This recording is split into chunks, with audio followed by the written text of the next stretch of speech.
11वां अंतर्राष्ट्रीय योग दिवस आज गोरखपुर में सीएम योगी ने किया योग और बोले शरीर ही धर्म के पालन का साधन है। कुशीनगर में वंदे भारत ट्रेन का जगह जगह स्वागत। पीएम मोदी ने बिहार के सिवान से किया था वर्चुअली रवाना। रेलवे स्टेशन पर संवाद विजय कुमार दुबे ने किया स्वागत। मेरठ में कॉन्टिनेंटल टायर कंपनी का प्लांट बंद करने का विरोध। बिना पूर्व सूचना के कंपनी बंद करने पर रोष। कर्मचारियों ने मैनेजर पर लगाया धमकाने का आरोप। बुलंदशहर में यूपी एसटीएफ का नोएडा यूनिट को मिली बड़ी सफलता। 1 लाख के इनामी बदमाश को किया ढेर। आरोपी पर 6 से अधिक डकैती के मामले दर्ज।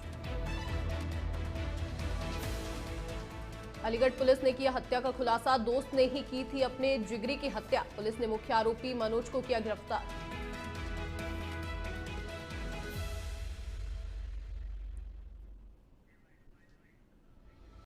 नमस्कार, वंदे भारतम आप देख रहे हैं नेशन उत्तर प्रदेश। मैं हूं आपके साथ कशिश गौड़। शुरुआत करेंगे बड़ी खबर के साथ। देश भर में अंतर्राष्ट्रीय योग दिवस का उत्साह देखने को मिला। एक पृथ्वी एक स्वास्थ्य के लिए योग थीम के साथ आयोजित कार्यक्रमों में हजारों लोगों ने हिस्सा लिया। इस दौरान जहां बड़ी संख्या में लोगों ने इसमें भाग लिया, मुख्यमंत्री योगी आदित्यनाथ ने योग की महत्ता पर बात करते हुए कहा, योग भारत की प्राचीन ऋषि परंपरा का अनमोल उपहार है जो हमें स्वस्थ शरीर के साथ साथ स्वस्थ मन भी प्रदान करता है। धर्म, कर्म, मोक्ष या फिर कोई भी सांस्कृतिक कार्य बिना स्वस्थ शरीर के संभव नहीं है।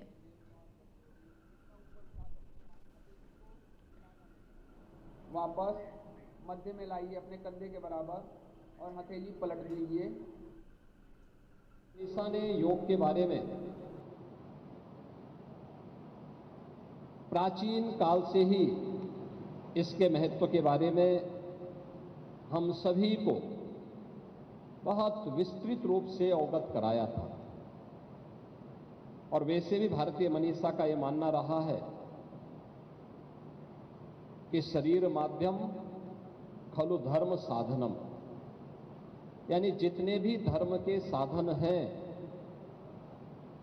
धर्म, अर्थ, काम और मोक्ष, इन सब की प्राप्ति एक स्वस्थ शरीर से ही की जा सकती है। धर्म का कोई भी कार्य हो, वह आध्यात्मिक उन्नयन का हो या फिर अपने सर्वांगीण विकास से जुड़े हुए किसी कार्यक्रम को आगे बढ़ाने का, सांसारिक उत्कर्ष का कार्य हो या आध्यात्मिक उन्नयन का कार्य, इस स्वस्थ शरीर के बगैर नहीं हो सकता। इसी प्रकार से अर्थ का उपार्जन, अगर आप एक स्वस्थ शरीर के माध्यम से इस अर्थ के उपार्जन के साथ जुड़ते हैं तो आपके लोक कल्याण का माध्यम बनता है, आपको अनेक प्रकार से आगे। चंदौली जनपद में 11वीं अंतर्राष्ट्रीय योग दिवस के अवसर पर व्यापक उत्साह और भागीदारी देखी गई। जिला मुख्यालय स्थित महेंद्र टेक्निकल कॉलेज में मुख्य कार्यक्रम का आयोजन किया गया, जिसमें उत्तर प्रदेश सरकार के मंत्री और जनपद के प्रभारी मंत्री संजीव गौड़ मुख्य अतिथि के रूप में मौजूद रहे। उनके साथ राज्यसभा सांसद साधना सिंह, जिला अधिकारी और मुख्य विकास अधिकारी भी मंच पर उपस्थित रहे। कार्यक्रम के दौरान प्रभारी मंत्री संजीव गौड़ ने कहा कि प्रधानमंत्री नरेंद्र मोदी ने योग को वैश्विक पहचान दिलाई है। उन्होंने सभी से अपील की है कि शरीर और मन को स्वस्थ रखने के लिए योग को जीवन शैली का हिस्सा बनाएं।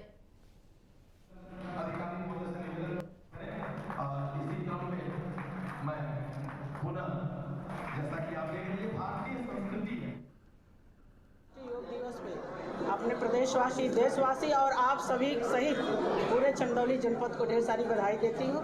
करे योग रहे निरोग का ये शुभकामना मैं देती हूँ कि जीवन में सब कुछ है, अगर अपना शरीर अपने साथ में नहीं है तो सारा सुख बेकार है। इस नाते डॉक्टर, आज समाज का हर व्यक्ति योग कर रहा है और जिस भी डॉक्टर के पास जाइए वो बताएगा कि आप योग करें, आप एक्सरसाइज करें, आपने इस तरह से करें, तभी तो आज पूरा विश्व, पूरा देश नरेंद्र मोदी जी के नेतृत्व में जो एक पुनीत कार्य 21 जून को पूरे देश में हो रहा है, इससे देश की जनता अपने।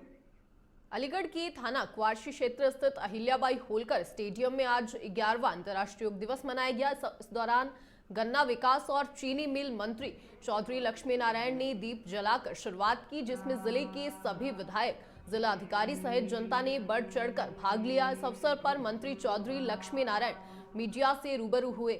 उन्होंने पूर्व सांसद एसटी हसन के बयान पर तंज कसते हुए कहा कि भगवान उनको यह मौका ही न दे कि वो जुमा डे के लिए भी ब्रेक मांगे। जिनको जुम्मे की जमाज के लिए ब्रेक चाहिए वह ईरान चले जाए।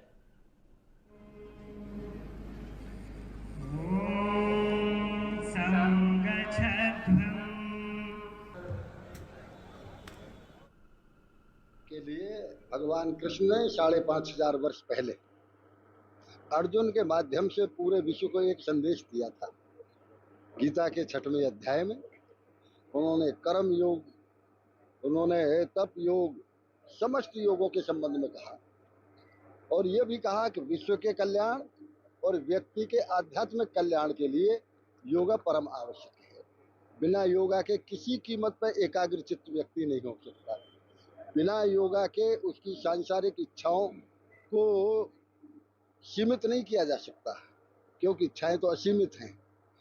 इसलिए जो बीच में एक योगा को लोग भूल गए थे, केवल विश्व में नहीं भारत में भी भूल गए थे, आज उन्हें मोदी जी ने 11 वर्ष पूर्व विश्व स्वास्थ्य संगठन के ओर से इस प्रस्ताव को वहां करके भारत के सभ्यता, भारत की संस्कृति, सनातन धर्म की जिस तरह से मजबूत एक प्रस्तुति की है, मैं उसके लिए उत्तर प्रदेश सरकार, समस्त ब्रजवासी और अलीगढ़ वासियों की ओर से अंतर्राष्ट्रीय योग दिवस के अवसर पर भगवान श्री कृष्ण की नगरी में योग दिवस मनाया गया। मथुरा के गणेश स्टेडियम में सांसद हेमा मालिनी, कमिश्नर शैलेंद्र कुमार सहित और भी अधिकारियों ने इसमें हिस्सा लिया। योग दिवस के मौके पर बड़ी संख्या में लोग गणेश स्टेडियम पहुंचे। शासन प्रशासन सहित स्थानीय नेताओं भी मौजूद रहे। सभी ने योग कर स्वस्थ रहने का संदेश दिया।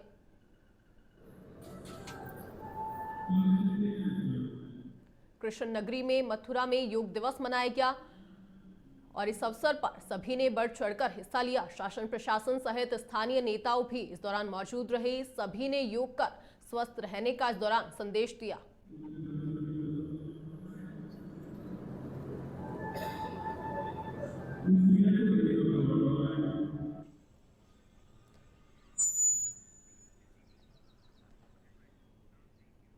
एटा में अंतर्राष्ट्रीय योग दिवस का भव्य आयोजन किया गया। इस अवसर पर एटा जनेश्वर मिश्र हॉल में योग शिविर को आयोजित किया गया। योग शिविर में जिले के अधिकारियों और गणमान्य नेताओं सहित भारी संख्या में स्थानीय लोग मौजूद रहे। कार्यक्रम की मुख्य अतिथि अलीगढ़ मंडल की मंडलायुक्त संगीता सिंह रही और वहीं एटा जिला अधिकारी प्रेम रंजन सिंह और पूर्व सांसद राजवीर सिंह राजू भैया, एमएलसी आशीष यादव और जिले के अधिकारियों सहित भारी संख्या में लोग मौजूद रहे। मुख्य अतिथि मंडलायुक्त संगीता सिंह ने अपने स्वास्थ्य को स्वस्थ रखने के लिए इस अंतर्राष्ट्रीय योग दिवस की रोज की दिनचर्या में लाने की अपील की है। 1 2 श्वास छोड़ेंगे। अब पेट को अंदर खींचो, श्वास को स्वस्थ इस देश को ताकतवर और स्वस्थ बनाने के लिए और अपने आप स्वयं को भी स्वस्थ और मजबूत बनाने के लिए योगा तो हर व्यक्ति करना चाहिए। इसमें ना कोई पार्टी है, ना कोई जाति है, ना कोई धर्म है। अगर वास्तव में अपने जीवन को स्वस्थ रखना है तो योगा जरूर करना चाहिए। देखिए, योग तो हमारे रोजमर्रा के कार्यक्रम में शामिल होना चाहिए। ये बहुत ही बड़ी बात है कि हमारे यहाँ से योग निकला और इंटरनेशनल योगा डे में शामिल हो गया। तो 21 जून जो है वो नेशनल योगा डे के रूप में माना जाता है। तो भारत की जो परंपरा है, भारत की जो संस्कृति है, वो पूरे विश्व में फैली हुई है और योग एक ऐसी चीज है जिससे शरीर और मन दोनों को स्वस्थ रखा जा सकता है।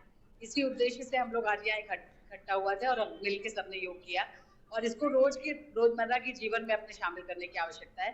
इसलिए मेरठ में कॉन्टिनेंटल इंडिया प्राइवेट लिमिटेड के कर्मचारियों ने प्रदर्शन किया। बता दें कि टीबीआर बिजनेस विभाग को बिना पूर्व सूचना के बंद करने के विरोध में कमिश्नर कार्यालय का घेराव किया गया। कर्मचारियों का आरोप है कि कंपनी ने 2 जून 2025 को एचआर के माध्यम से विभाग बंद करने का नोटिस जारी किया था, जिसके परिणाम स्वरूप लगभग 300 कर्मचारी बेरोजगार हो गए। इसके अतिरिक्त कर्मचारियों ने कंपनी के मैनेजर पर उन्हें धमकाने का आरोप भी लगाया है। कर्मचारियों ने कमिश्नर से मुलाकात कर न्याय की मांग भी की है। करीब 300 कर्मचारियों की इस दौरान नौकरियां चली गई।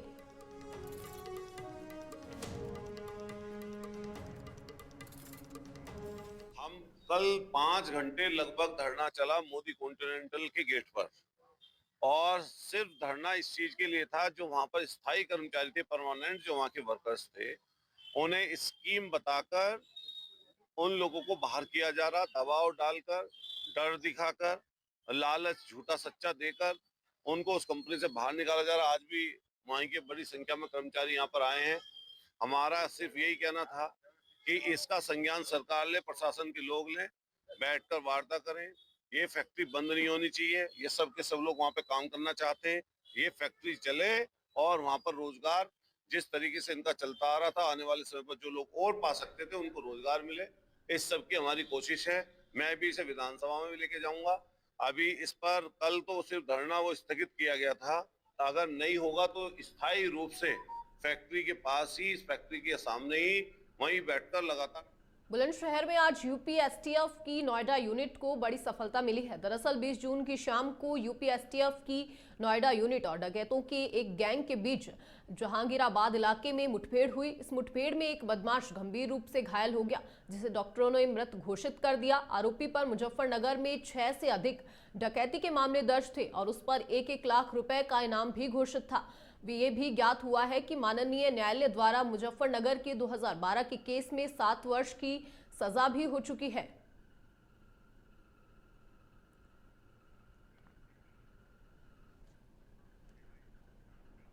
बिजनौर में तेज रफ्तार ट्रक ने बाइक सवार को टक्कर मारी। हादसे में पति पत्नी गंभीर रूप से घायल हो गए। राहगीरों ने घायलों को अस्पताल में भर्ती कराया और पुलिस ने ट्रक को कब्जे में ले लिया। थाना नूरपुर क्षेत्र के चांदपुर तिराहे की यह घटना है। इस हादसे के दौरान पति पत्नी घायल हो गए। राहगीरों ने घायलों को अस्पताल में भर्ती कराया और पुलिस ने ट्रक को कब्जे में ले लिया। बता दें कि थाना नूरपुर क्षेत्र के चांदपुर तिराहे की यह घटना है।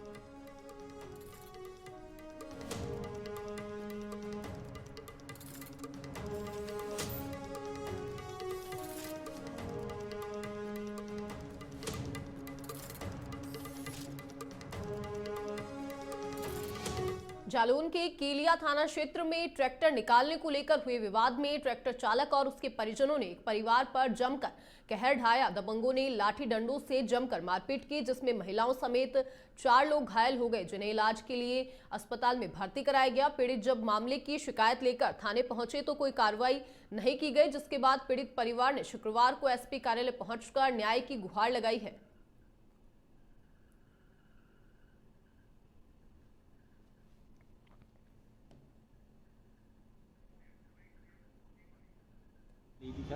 मैं यहाँ न्याय के लिए आया। मेरे गांव पे जो घर के सामने गाड़ी खड़ी हुई थी और छोटे साहब ट्रैक्टर लेके आए हैं। हमारी गाड़ी में जट मारी, हम उठाने के लिए गए, वो पैक करके फिर दोबारा हमारे ऊपर चढ़ाने लगे। हम बाइक छोड़ के घर भागे अंदर। अपने पापा को मैंने बुलाया, आवाज़ दी, माँ को दी, सब लोग आए। हमें भी मारा, माँ बाप को भी मारा, भाई को भी मारा और अंदर घुस के। बिजनौर में आरएलडी मुखिया केंद्रीय मंत्री जयंत चौधरी पहुंचे। बिजनौर जयंत चौधरी ने केंद्रीय विद्यालय का शिलान्यास किया। केंद्रीय मंत्री जयंत चौधरी ने जनसभा को संबोधित किया। बिजनौर लोकसभा के स्वाहेड़ी में केंद्रीय स्कूल बनेगा। बिजनौर के छात्रों को अब मिलेगी दिल्ली जैसी शिक्षा मिलेगी। बिजनौर के छात्रों को अब मिलेगी दिल्ली जैसी शिक्षा। केंद्रीय मंत्री जयंत चौधरी ने जनसभा को संबोधित किया।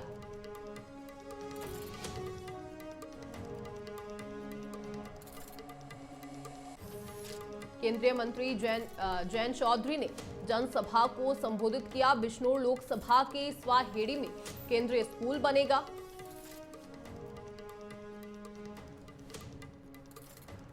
जयंत चौधरी ने केंद्रीय विद्यालय का शिलान्यास किया। बिजनौर में आरएलडी मुखिया केंद्रीय मंत्री जयंत चौधरी बिजनौर पहुंचे और जयंत चौधरी ने केंद्रीय विद्यालय का शिलान्यास किया। इस दौरान केंद्रीय मंत्री जयंत चौधरी ने जनसभा को भी संबोधित किया। बिजनौर लोकसभा के स्वाहेड़ी में केंद्रीय स्कूल बनेगा। बिजनौर के छात्रों को अब दिल्ली जैसी शिक्षा मिलेगी।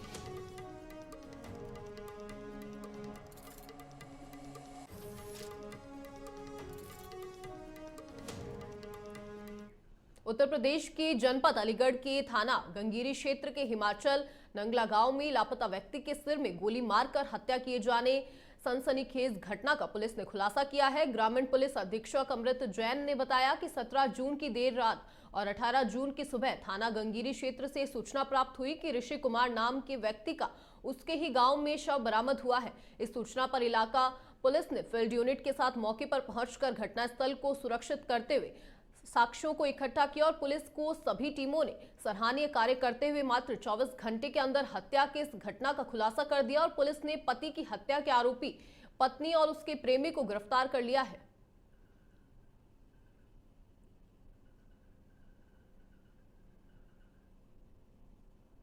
जून को देर रात को और 18 जून की सुबह थाना गंगीरी क्षेत्र से यह सूचना प्राप्त हुई कि एक ऋषि नाम का व्यक्ति अपने ही गांव में उसका एक शव बरामद हुआ है। इस सूचना के आधार पर स्थानीय पुलिस ने संज्ञान लेते हुए तुरंत ही फील्ड यूनिट के साथ मौके पर पहुंच के घटनास्थल को सुरक्षित किया, महत्वपूर्ण साक्ष्यों का संकलन किया, घटना का सफल अनावरण हेतु 3 टीमों का गठन किया। सभी वरिष्ठ अधिकारियों द्वारा मौका का मुआयना किया गया और सीओ साहब के निर्देशन में और ग्रामीण क्रिमिनल इंटेलिजेंस विंग की सहायता से और एसओ गंगीरी के नेतृत्व में कई टीमों का गठन किया गया। इन टीमों ने बेहद ही सराहनीय कार्य करते हुए मात्र 24 घंटे के अंदर ही इस मर्डर का सफल अनावरण किया है और आज इन दोनों मुख्य आरोपियों को महत्वपूर्ण साक्ष्यों के संकलन के बाद आला कत्ल के बरामदगी के बाद। बुलेटिन में वक्त हो चला है छोटी सी ब्रेक का। ब्रेक के बाद फिर हाजिर होंगे। ब्रेक के बाद आपका स्वागत है। सीधा रुख करेंगे अगली खबर का। खबर देहरादून से है, जहां अल्पसंख्यक छात्र छात्राओं के लिए संचालित केंद्र पोषित छात्रवृत्ति योजनाओं में गड़बड़ी की केंद्रीय अल्पसंख्यक कार्य मंत्रालय द्वारा जताई गई आशंका सही साबित हुई। 4 जिलों के 17 संस्थानों में 1058 अपात्र छात्रों को गलत तरीके से छात्रवृत्ति दी गई और इस सिलसिले में शासन को मिली जांच रिपोर्ट में यह भी पुष्टि हुई है कि लगभग 91 लाख रुपए की छात्रवृत्ति में गड़बड़ी की गई है। सचिव अल्पसंख्यक कल्याण धीराज गरवाल के अनुसार जांच रिपोर्ट का परीक्षण किया जा रहा है। छात्रवृत्तियां अल्पसंख्यक बच्चों के लिए बांटी गई हैं 2021-22 और 22-23 में, तो उसमें कुछ खामियां नज़र आई थी। तो उस पर गवर्नमेंट ऑफ इंडिया ने एक डायरेक्शन सारे स्टेट्स को दिया था कि इसमें एक वृहद रूप से जांच करा लें और डिस्ट्रिक्ट एडमिनिस्ट्रेशन के माध्यम से जांच करा लें। तो उसमें हमने 13 जनपदों के जिलाधिकारियों से रिक्वेस्ट की थी कि आप इसमें डिटेल एक जाँच करवा के सारे इंस्टीट्यूट अपनी रिपोर्ट हमें सबमिट करें। तो हमारे स्टेट में लगभग 92 इंस्टीट्यूट ऐसे थे जिनकी सूची हमें प्राप्त हुई थी। तो उसमें हम लोगों ने जब डिटेल इंस्पेक्शन हम लोगों ने कराया है तो उसमें 92 इंस्टीट्यूट में से 17 इंस्टीट्यूट ऐसे हैं जिसमें लगभग 1058 स्टूडेंटों के नाम पे छात्रवृत्ति प्राप्त की गई है, लेकिन वो बच्चे। यूपी के बाराबंकी से खबर सामने आ रही है, जहां पर पुलिस और बदमाशों के बीच मुठभेड़ हुई और मुठभेड़ के बाद पुलिस ने 2 बदमाशों को गिरफ्तार किया। एक बदमाश पैर में गोली लगने से घायल हुआ। बदमाशों के पास से अवैध तमंचा और कारतूस बरामद किया गया। फतेहपुर थाना क्षेत्र के तालगांव में तोरा के पास का ये मामला है। मुठभेड़ के बाद पुलिस ने 2 बदमाशों को गिरफ्तार किया और एक बदमाश के पैर में गोली लगने से बदमाश घायल हो गया। बता दें कि बदमाशों के पास से अवैध तमंचा और कारतूस भी बरामद किया गया।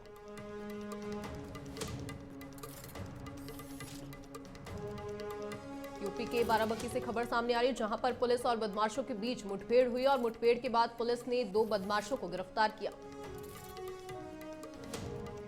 आज तालगांव नहर पटरी के पास इस टीम के द्वारा कुछ बदमाशों को आने की सूचना पर घेराबंदी की गई। उनको गिरफ्तार करने के प्रयास में बदमाशों के द्वारा पुलिस टीम के ऊपर फायरिंग की गई, जिसमें आत्मरक्षार्थ पुलिस टीम द्वारा भी फायरिंग की गई, जिसमें एक बदमाश के पैर में चोटें आई हैं। जो बदमाश घायल हुआ है उसका नाम पंकज चौहान है, जो कि थाना मोहम्मदपुर खाला क्षेत्र का रहने वाला है। उसके विरुद्ध जनपद लखनऊ और बाराबंकी में पूर्व से करीब 10 अभियोग पंजीकृत है। दूसरा बदमाश जो गिरफ्तार हुआ है उसका नाम समर चौहान उर्फ लाली है। ये रामनगर थाना। एटा में बरसात के कारण आज फिर एक मकान की दीवार गिर गई। मलबे में दबने से एक महिला गंभीर रूप से घायल हो गई। एसडीएम भावना विमल ने जैसलमेर से अस्पताल पहुंचकर घायल महिला को मदद का आश्वासन दिया है। बता दें कि एटा के जलेसर तहसील क्षेत्र में देर रात लगातार बारिश के चलते मकान की दीवार गिर गई और जिससे घर में काम कर रही महिला सायरा बानो मलबे में दब गई। परिजनों और ग्रामीणों की मदद से रेस्क्यू कर उसे बाहर निकालकर जलेसर अस्पताल में भर्ती कराया गया, जहां उसका अभी भी इलाज चल रहा है। वहीं जलेसर एसडीएम भावना विमल ने लोगों से अपील की है कि वे बरसात के मौसम में सावधानी बरतें और सुरक्षित स्थानों पर ही रहें।